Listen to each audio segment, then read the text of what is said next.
ल ल ल नभन्दै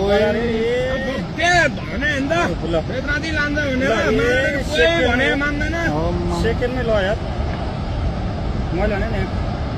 गोटारतिर फोन गरिदिउँ कि फोन गरौँ है अनिललाई फोन हान्न फोन मेरो ब्यालेन्स सिट्यो भने पैसा छैन सिट्यो ल अहिले ल अहिले खोलो तुरन्तै माथि उक्ले यार हेर त कति मान्छे ल यार कति मान्छे मऱ्यो होला है कतिको के कति कति अब जम्मा मान्छे घरमा चुप्लाएर बस्यो अनि बेकारी जम्मै डुबिसक्यो यहाँ अनि ओइ अनिललाई फोन गर्न आइदियो मान्छेले फोन गरे भने फोनमा उठाउँदैन हेर त ल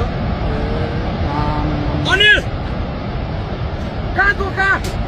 काठमाडौँ भाग भन्छु त तँ भाग छिटो भाग भागमा